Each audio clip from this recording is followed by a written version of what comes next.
Hey everyone. This Hello. is this is the first ever chats with JC and Allie. So welcome if you're watching. We're going to try to build this up and get some interesting people that we can chat with. The first thing we're going to focus on, the countdown to the Grammys is on. The final preparations are now underway for music's biggest night. Yes, and bear with us. This is a new platform we're using, so we're hoping everything goes smoothly. But thank you guys so much for tuning in. So, of course, remember this: you can watch the Grammys right here on CBS Austin. It's going to air this Sunday, of course, next Sunday, Super Bowl, also on CBS. But this Sunday night, it's also on Paramount Plus. We want to bring in Austin Chronicle's staff music and culture writer, Carys Anderson. Thanks for joining us. Great to be here. Thanks for having me. Okay, we can all hear each other. Let's get it Yay. started. Yeah, this is running smoothly so far. Carys, you recently connected with the Texas Recording Academy. What are some Texas Grammy connections? And I know the Black Pumas, they're a big one here in Austin. They are a big one. They've also become a Grammy favorite in recent years. If you don't know, they've only have 2 albums out, most recently last year's Chronicles of a Diamond. But with their first album, their self-titled record, they were nominated 3 years in a row at the Grammys for either that first album or the deluxe edition or a live album that they did supporting that. So this year, they're up for Best Rock Performance for Chronicles of a Diamond's lead single, More Than a Love Song. And they're up against some big names in the rock category like Foo Fighters and Queens of the Stone Age. So they're doing us proud. And Yeah, They are. Yeah, they've become a big favorite here. For sure. And they've been up 7 times. So you think 8th time is the charm? What are you thinking? What are you feeling? It's possible. It would be nice to see a newer band take home the award. The rock category is usually some pretty legacy acts. So it would be exciting for sure. Yeah. Let's What are talk some about other I wanted to ask you, what are some other Texas connections? I know you mentioned, I think Allison and I were doing some research, and I think there's a producer from the Austin area that's also up for an award. Yes, Deborah Davis. She is an Austin-based producer. She's done a lot of live stream stuff. She was on the team that helped ACL get live streamed on Hulu in recent years, same with the CMT Awards. But she worked on Kendrick Lamar's recent live music film for his Big Steppers tour, and that's up for Best Music Film. So she's part of the team that's going to take home an award for that. Fingers crossed. fingers Yes. crossed. Any other interesting Texas connections that you want to talk to us about? For sure, yeah. I feel like it's a cool mix of big names that we all kind of know as Texas legends, and then a few that are maybe more local, and even some surprises that me personally I didn't even realize were now considered Texans. So, for example, Ruthie Foster is an Austin legend. She's a blues singer. She's been nominated several times, but she's up again this year for Best Contemporary Blues Album. She's also, slight plug, up for an Austin Music Award for Best Blues. So that's exciting. Willie Nelson, of course, country legend, Texas legend. He normally wins in the country category, but this year he's up for Best Bluegrass. He put out a bluegrass album last year. So that's exciting. But the one that really surprised me was, don't know if you guys know, Paul Simon is now a Texan. Oh, I didn't know that. He moved to Wimberley, I think last year, and he recorded his last album, 7 Psalms, on his ranch in Wimberley, and that is up for Best Folk Album. So if he wins, then it's kind of like a big feather in our crown this year. Yeah, I did not know that. Thank you so much for letting us know. I think Allison dropped out. We're going to try to get her back in here. Let's move on to some of the big moments that could happen Sunday during the Grammys. SZA, she's up for the most nominations with 9, including Record and Album of the Year. What are your thoughts about SZA going into Sunday? I have high hopes. I'm a little bit skeptical of the Grammys. They're not necessarily known for straying from their favorites. And of course, when there's Taylor Swift in every category, it seems like it's going to be Taylor Swift. But it would be exciting for SZA. And that album, I think, struck a chord just as much as Midnight's. So fingers crossed for some diversity. Definitely. Yeah, she's up for a lot of things right here. Oh, there she is. There's Allison. Can you hear us? Yes, I can hear you guys. So we're talking about the big moments that could happen. SZA, she has, we're reading here, 24 total career nominations. She leads the pack with 9. It could be a shoo-in for record of the year, album of the year. Do you have any idea of what she could definitely win going into Sunday? I think maybe record of the year or song of the year. I know Kill Bill, from just a fan standpoint, was all over the internet, all over TikTok, stuff like that. And I do think that the Grammys and every other award show try to have their finger on the pulse as much as they can and get in with the kids. So that might be where she takes it. Yeah. Speaking of the kids, of course, Taylor Swift. She's up for 6 nominations. She could also break a record. How are you feeling about that? I think it's likely. I think it's going to be Taylor's year, back-to-back Sundays. But yeah, she definitely won. She's won several album of the year. Folklore, I think, was the last one that she took home for that. But it's looking strong. So I want to move on to album of the year. It's a stacked one. We have Miley Cyrus, John Baptiste. We have Olivia Rodrigo, Lana Del Rey. What is your thought going into Sunday with this category, which is, like I said, pretty stacked?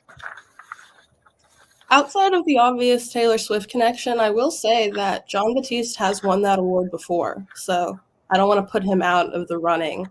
I know, obviously, the pop girlies tend to do what everyone expects, but he does have a chance there. Yeah, he won big. Was it last year that he won really big? I'm not sure what year that was, but it was recent. Yeah, for sure. But I'm probably putting all my bets on Taylor Swift for sure. Okay. Safe bet.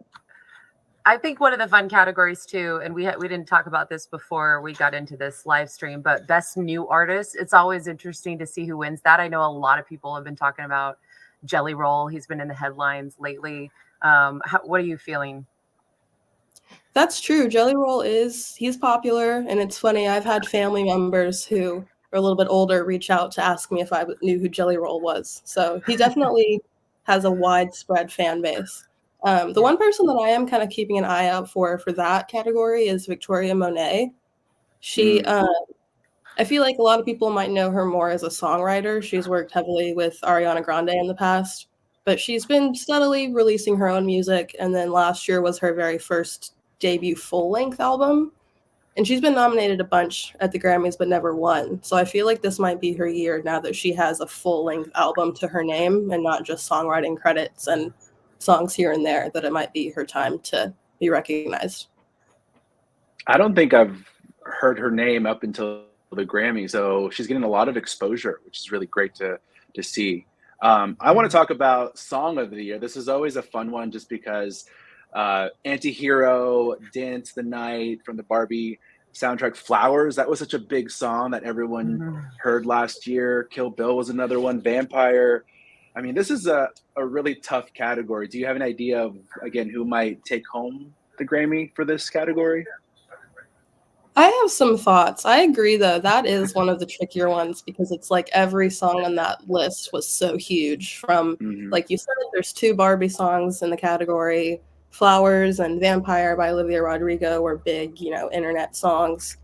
I kind of have my money on either Vampire or Billie Eilish's What Was I Made For? Billie Eilish, I think, is probably the most beloved artist on that list from the Grammys standpoint. She's taken home several in her pretty short career. And Olivia Rodrigo is starting to be the same way. Her first album took home, I think, 2 awards and had several more nominations. So looking at the past, I'm looking at those 2, but it's tricky for sure. Yeah, it's always a fun night, and it gets interesting because sometimes you never know what's going to happen. What are you looking forward to the most? There's some cool performances that I'm looking forward to. I feel like award shows tend to stick with the safe option, a lot of the youngest acts that are really big. And this year, they're kind of looking back to history and honoring some people that they haven't in the past. For example, Joni Mitchell is performing at the Grammys, and she obviously huge folk icon, 70s icon, and in the last couple of years has sort of come back to the public eye and been performing again. So I think that'll be really interesting. And then I don't know if you guys saw, this just broke this morning. Luke Combs, the country singer, who blew up last year with his cover of Fast Car by Tracy Chapman. He's performing, and that was already known, but there's a rumor going around that Tracy Chapman herself might be joining him. Ooh. He's talking Yeah. because it's kind of, again, not really been in the public eye, so I think that would be really cool. Yeah, she rarely comes out, so this is going to be really shocking if it does happen. And yeah, I'm looking forward to that. That's a good tease. Thank you for letting us know that. You're welcome, for sure. Yeah. What about Trevor Noah? He's coming back as host of the Grammys. He was in Austin last week at Bass Concert Hall. He's even up for an award as well. What is it, Allison? Best comedy album? Yeah, best comedy album, I think. I like Trevor Noah. I think he does a pretty good job. There's been obviously some discourse surrounding the stand-up comedians that host these award shows in recent months with Joe Coy and all of that. Oh, yeah. But I think he knows how to walk the line between maybe ribbing the audience a little bit and still being respectful and knowing how to just put on a good show. So I think it should be smooth sailing, hopefully. Yeah, the Golden Globes were a bit rough to watch this year. They were also on CBS Austin. So, but yeah, Trevor Noah seems to know the room and can definitely go with the flow. Well, Carey, before we wrap up, we know you have a new bi-weekly music and culture column that just debuted, The Offbeat. What can we tell people about that? Yeah, this is really exciting. I'm taking over the Austin Chronicle's historic music column. It's a little bit more wide sweeping this time around because it's music and culture.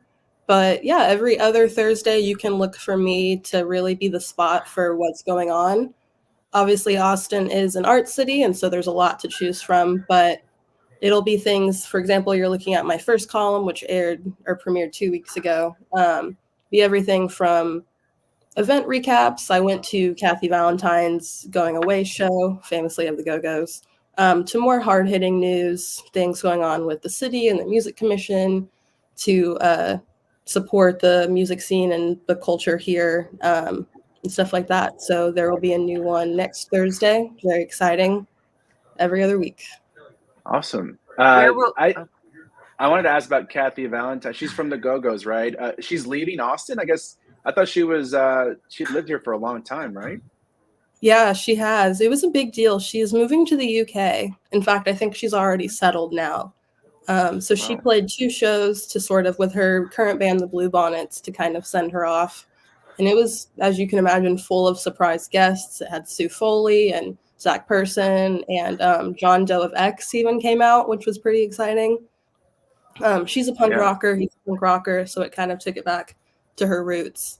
But that was a fun show that was at the Continental Club, and it was packed. I saw her show the Go-Go's musical at the Zach Theater this past year, and she was on stage, I guess, with one of her, is it her daughter? She's also a musician as well. So that was really cool to see. Yeah, she's an Austin legend for sure, and the crowd definitely turned out to kind of send her off. But she also was adamant that she'd be back, and so hopefully we'll have more opportunities to see her if you haven't. Well, we're looking forward to reading that because, the Austin music scene here is huge, and it's the live music capital of the world, and it's hard to keep up with it all. So we appreciate you highlighting things like this for us. Absolutely. Carys, happy to do it. Thank you so much for joining us. This is the first time we've launched this, so we're looking forward to having you back on as a guest. Any other awesome things happening in the music scene, we will make sure to call you up. Remember, you can watch the Grammys on CBS Austin starting at 7 Sunday, and it's going to be busy for us because we also have the Super Bowl after that. So stay tuned, and we'll see you tomorrow at 4:30 a.m. for CBS Austin this morning. Right, Allison? That's right. Carys, anything else before we let you go? Just look out for the Austin Music Awards coming to you February 25th at Antone's. Tickets are on sale now. Event of the year for Austin music. So that's my Austin Chronicle plug for you guys. Good. Do it. Yes. All right. Thank you so much. Bye, everyone. Thanks for watching.